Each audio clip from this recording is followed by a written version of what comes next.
क्या अब ईडी पर लगेगा अंकुश? पीएमएलए मामले में सुप्रीम कोर्ट का केंद्र को नोटिस। सीजेआई बोले कुछ मुद्दों पर फिर गौर करने की जरूरत। नमस्कार, मैं हूं परवीन शेख। आप सभी का हमारी स्पेशल रिपोर्ट में बहुत बहुत स्वागत है। सुप्रीम कोर्ट ने prevention of money laundering act यानी पीएमएलए के फैसले को चुनौती देने वाली कार्तिक चिदम्बरम की याचिका पर सुनवाई की। सुनवाई करते हुए सुप्रीम कोर्ट ने केंद्र सरकार को नोटिस जारी किया। चीफ जस्टिस एनवी रमन ने साफ कर दिया कि भ्रष्टाचार पर सख्त कानून जरूरी है, लेकिन कोर्ट इस कानून के तहत दो पहलुओं पर दोबारा विचार करेगा। तो क्या हैं वो दो पहलू जिन पर सुप्रीम कोर्ट ने मोदी सरकार को नोटिस भेजा है? चलिए आपको बताते हैं। आज देश में सबसे ज्यादा सुर्खियों में कोई है तो वो है ईडी। ईडी के एक्शन से पूरे विपक्ष में हड़कंप है। विपक्ष हमेशा यह आरोप लगाता रहा है कि बीजेपी ईडी के सहारे देश में लोकतंत्र का खात्मा कर रही है। ईडी को मिली शक्तियों पर सुप्रीम कोर्ट के फैसले को पूरे विपक्ष ने चुनौती दी थी और कोर्ट से अपने फैसले पर विचार करने को कहा था।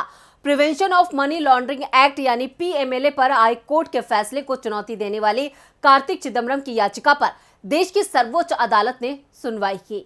सर्वोच्च अदालत में सुनवाई के दौरान चीफ जस्टिस एनवी रमन ने कहा, ये कानून बहुत अहम है। हम सिर्फ दो पहलुओं को दोबारा विचार के लायक मानते हैं। पहला, ईसीआईआर यानी ईडी की तरफ से दर्ज एफआईआर की रिपोर्ट आरोपी को देने का प्रावधान। दूसरा, खुद निर्दोष साबित करने का जिम्मा आरोपी पर होने का प्रावधान।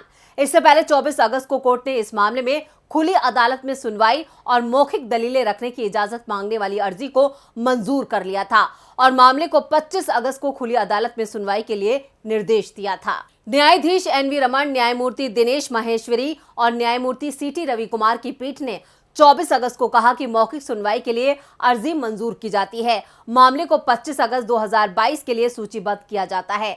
पीठ ने अदालत में कार्तिक की पुनर्विचार याचिका पर गौर करते हुए ये बात कही। कार्तिक ने सुप्रीम कोर्ट में ईडी की शक्तियों को बरकरार रखने के 27 जुलाई के फैसले पर फिर से विचार करने के लिए याचिका दाखिल की थी। इससे पहले पीएमएलए पर सुप्रीम कोर्ट ने बड़ा फैसला सुनाया था।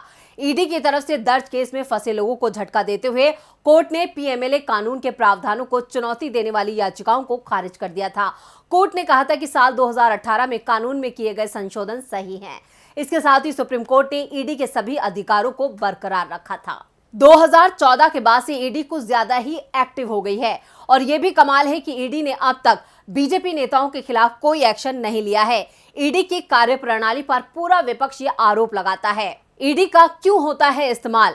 प्रवर्तन निदेशालय यानी ईडी देश की इकलौती ऐसी केंद्रीय एजेंसी है जिसे मनी लॉन्ड्रिंग जैसे आर्थिक अपराधों के लिए राजनेताओं या सरकारी अधिकारियों को तलब करने के लिए सरकार की हरी झंडी की जरूरत नहीं होती है। नेशनल इन्वेस्टिगेशन एजेंसी एनआईए का काम आतंक से जुड़े अपराधों तक सीमित है। सीबीआई को राज्य सरकारों से इजाजत लेनी पड़ती है। ईडी के एक्शन की टाइमिंग पर खूब सवाल उठते हैं। विपक्षी दल आरोप लगाते हैं कि ईडी या सीबीआई जैसी केंद्रीय एजेंसियां महत्वपूर्ण चुनावों से पहले विपक्षी नेताओं को निशाना बनाती है। ईडी के रडार पर कौन कौन आया? नेशनल हेराल्ड केस में राहुल गांधी से लेकर सोनिया गांधी तक से ईडी पूछताछ कर चुकी है। नेशनल हेराल्ड केस में ही ईडी ने अप्रैल में 2022 में कांग्रेस के सीनियर नेता मल्लिकार्जुन खड़गे को समन भेजा था। उनसे कई घंटों की पूछताछ की गई थी। इसी केस में कांग्रेस के पवन बंसल भी ईडी दफ्तर बुलाए गए। खड़गे और बंसल दोनों ही एसोसिएट जर्नल्स लिमिटेड में पदाधिकारी हैं जो नेशनल हेराल्ड का प्रकाशन करती है। कांग्रेस के दिवंगत नेता अहमद पटेल के खिलाफ स्टर्लिंग बायोटेक लिमिटेड से जुड़े एक मनी लॉन्ड्रिंग मामले में ईडी ने जांच की थी। महाराष्ट्र के कैबिनेट मंत्री नवाब मलिक के खिलाफ प्रवर्तन निदेशालय की जांच चल रही है। मनी लॉन्ड्रिंग के मामले में फरवरी 2022 में मलिक की कई संपत्तियां कुर्क की जा चुकी हैं। महाराष्ट्र के सीएम उद्धव ठाकरे के साले श्रीधर पाटनकर के खिलाफ भी मनी लॉन्ड्रिंग केस में ईडी एक्शन ले चुका है। ईडी महाराष्ट्र के डिप्टी सीएम अजित पवार के खिलाफ रिश्वत और मनी लॉन्ड्रिंग के आरोपों की जांच कर रहा है। पश्चिम बंगाल सीएम ममता बनर्जी के भतीजे अभिषेक बनर्जी के खिलाफ भी ईडी केस चला रही है। पूर्व पंजाब सीएम चरणजीत सिंह चन्नी के भतीजे भूपिंदर सिंह को फरवरी में अरेस्ट किया गया था। ईडी ने अप्रैल में चन्नी का बयान भी दर्ज किया। कांग्रेस के वरिष्ठ नेता पी चिदम्बरम, डीके शिव कुमार को भी ईडी के मुकदमों के चलते महीनों न्यायिक हिरासत में रहना पड़ा। पात्रा चौल घोटाला मामले में ईडी ने शिवसेना के राज्यसभा सांसद संजय राउत के खिलाफ भी कार्रवाई की थी और वो इस वक्त जेल में है। बीजू जनता दल के पूर्व विधायक अनम नाइक के खिलाफ भी ईडी केस चल रहा है। दिल्ली के स्वास्थ्य मंत्री सत्येंद्र जैन पर करोड़ों रुपए की मनी लॉन्ड्रिंग के आरोपों की जांच ईडी कर रही है।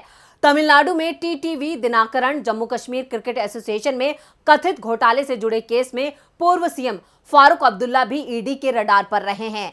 केरल गोल्ड स्कैम मामले में सीएम पिनाराई विजयन से लेकर लेफ्ट के कई नेता और सरकारी अधिकारी ईडी के निशाने पर हैं।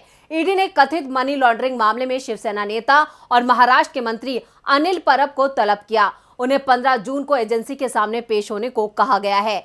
महाराष्ट्र के पूर्व गृह मंत्री अनिल देशमुख पर भी ईडी की गाज गिर चुकी है। ईडी के निशाने पर आजकल विपक्ष के नेता हैं। नेशनल हेराल्ड मामले में सोनिया और राहुल गांधी से ईडी की पूछताछ के दौरान कांग्रेस के नेताओं ने ईडी को ऐसी मशीन गन बताया था जो विपक्ष के खिलाफ लगातार आग उगलती है। इसका बारूद कभी खत्म नहीं होता। ईडी को मशीन गन, पिंजरे में बंद तोता, एग्जामिनेशन इन डेमोक्रेसी जैसे नाम दिए जा चुके हैं।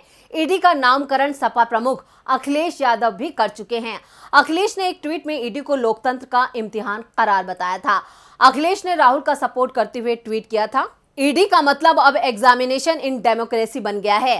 राजनीति में विपक्ष को ये परीक्षा पास करनी होती है। जब सरकार स्वयं फेल हो जाती है तब वो इस परीक्षा की घोषणा करती है। जिनकी तैयारी अच्छी होती है वो ना तो लिखा पढ़ी की परीक्षा से डरते हैं और ना मौखिक से, और कभी डरना भी नहीं चाहिए। तमिलनाडु के सीएम और डीएम के अध्यक्ष एम.के. स्टालिन ने सोनिया और राहुल को तलब किए जाने पर बीजेपी को आड़े हाथों लिया था।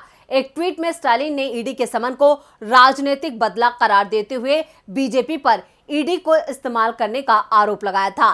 राजनीति में विरोधियों से राजनीतिक तरीके से लड़ा जाना चाहिए, प्रवर्तन निदेशालय को मजबूर करके नहीं। महाराष्ट्र के पूर्व मुख्यमंत्री और शिवसेना प्रमुख उद्धव ठाकरे ने भी ईडी को लेकर बीजेपी को घेरा था। शिवसेना के राज्यसभा सांसद की गिरफ्तारी पर उन्होंने कहा था, देश में प्रतिशोध की राजनीति चल रही है।